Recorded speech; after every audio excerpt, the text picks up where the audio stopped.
Hey everybody, Doug Bailey here. Hope you're having a plasma-rich day. I want to talk about the heart today. I hope I can help some people that have heart issues, have had heart issues, or having heart issues. I know I've talked in the past, if you've watched some of my videos, to try to avoid prescription medicines and also having surgery. But unfortunately, I had to have surgery. And I want to tell you a little bit about that story. About, I'm going to say 10 to 12 years ago, I was out to dinner with my wife and some friends, and I ate too much. I had a lot of pasta, I had a lot of bread that night, and the next morning, early in the morning, about 3 or 4 o'clock in the morning, my heart started to go off, like an AFib. And it went on for hours. For a fact, my wife wanted me to go to the hospital, and I didn't, and she caught a doctor that was a friend of ours to call me.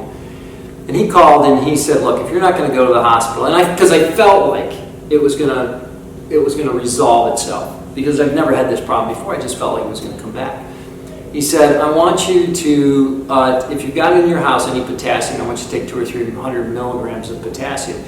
And I did that, and about 15-20 minutes later, after 12 to 14 hours, it settled right in. So that's one thing I want you to keep in mind, is the fact that I took the potassium.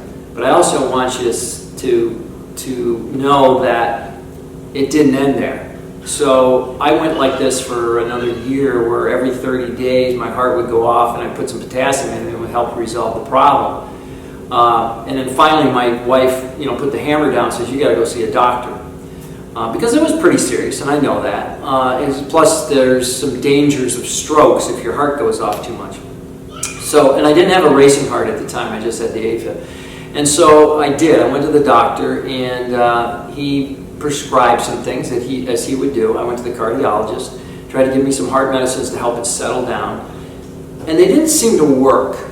And I was willing to give it a try at the time, even though I was kind of resistant. I still tried to give tried several different medicines along the way.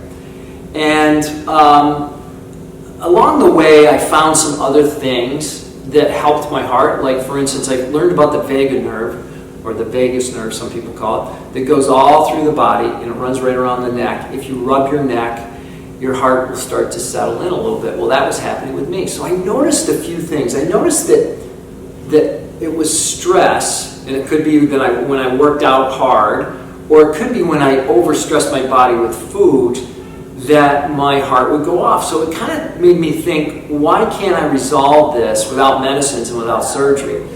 And so I continued to see the doctor. I got a little frustrated.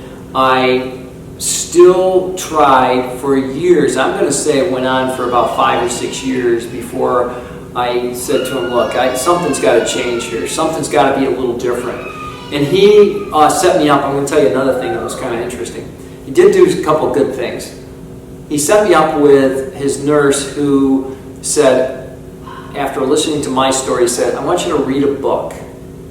Now, write this down. It's called Eat Right for Your Blood Type. Now, you may have heard of it before, and you may have rejected it at the time, and it does sound kind of weird that your blood type would have anything to do with it, but I did that, and I noticed, and it's a thick book, but you don't have to worry about the size of the book. You can go into the blood type that you are. I'm an O, and it's about 20 pages. It tells you what's good for you. It tells you what's really bad for you, and you just follow, and then things that are neutral, and just follow those directions. And I found my heart started to be a little bit more on track. And I realized that there's something to this. There's got to be some way to resolve this.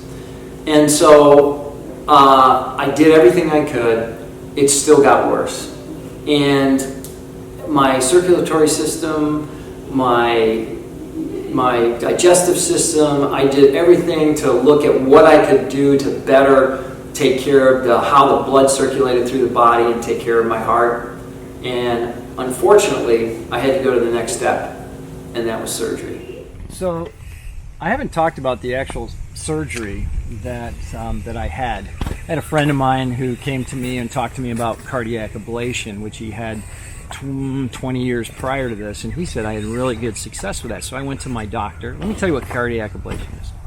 It's when you have these extra sparks I'll call them, that are coming into the heart. So we have an electrical pulse that hits the heart once every second, and that's why you have like a beat of 60 beats per minute. And mine had more than one electrical pulse going in. And what they do is they go in with a catheter. They take the catheter and they go right up through the groin and they go right into the heart.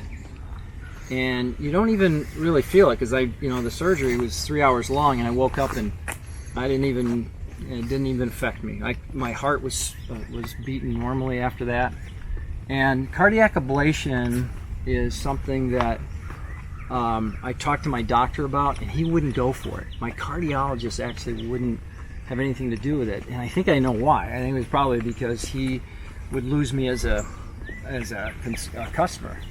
And so he finally agreed to let me see the electrical cardiologist, and the electrical cardiologist said, "Oh my gosh, you are a candidate for this." And by that time I had a racing heart and an AFib, which I'd had all along. So I went to that doctor. He said, "Let's do this. I think you're going to be a good candidate for it." And by the way, prior to that, I probably had 3 or 4 friends that I got to interview and ask them about it, and ask them how it went, and everybody had good success except for one person, by the way. So out of about 4 or 5 people, there was one that didn't have the success. They had to go back in again, and they were still struggling with it a little bit. So that is about the percentages, about 75% success rate. Another 20% have to go back in a second time, and there's about 5% that don't have any success at all with it.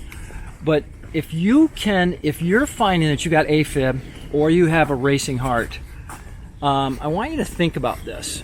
And again, I'm not big on surgery, but it solved my problem. And I've been in that situation for I'm at 4 years out right now. And apparently what they tell you is that it lasts for somewhere between I'm going to say somewhere between 10 to 20 years. Actually, one of my friends had success with it for he'd been almost 21 or 22 years when I had talked to him, and so he was up to about 25 years. And so the fact that you can have this surgery and not have to worry about it for a decade or so later is pretty significant. And I can tell you that this catheter approach, going through, actually you can get through a vein up here, you can go through the groin, there's a lot of different ways you can do it, works for valves too. So I have a friend of mine, a lot of us have, I think hearts start to show up when you're about, 50, 55 years old, somewhere around there, and maybe later in life. But I had a friend of mine who had a valve problem, and he went in and he had a valve replaced. It's so cool because they don't have to open up the chest like they used to. Remember the days? I don't know if you remember. They used to cut open the chest, pull it apart, the part was exposed, and they did all that stuff from there. And my mom had that. She had a valve replaced. She had a pig valve replacement.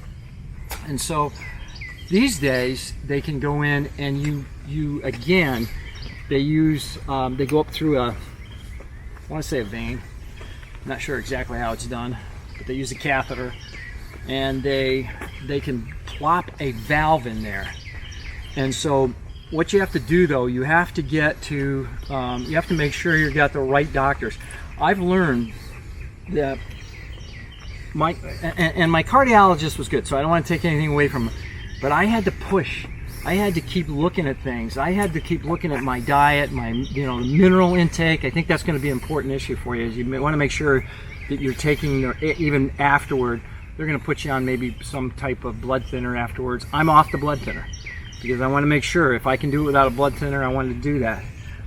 But you can supplement your diet with vitamins and minerals and a few other good foods, and it'll help you feel better.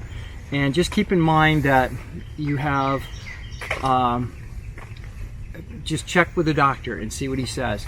And if you don't trust him, if you think there's something that might be a solution that might be better than what you're dealing with right now, Google these things, check into things, ask around, see if you have friends that have had operations or had any kind of heart problems, and what did they do. So that's my story. I hope it helped you. I hope that some people were able to think about this and maybe look at one more last thing. The electrical cardiologist I tried to get into without my cardiologist recommendation, and they won't let you do it. You have to have a referral. So you got to stick with somebody that'll help you to get into electrical guy. So anyway, have a great day. Thanks for watching. Subscribe, and Plasma Rich. Enjoy.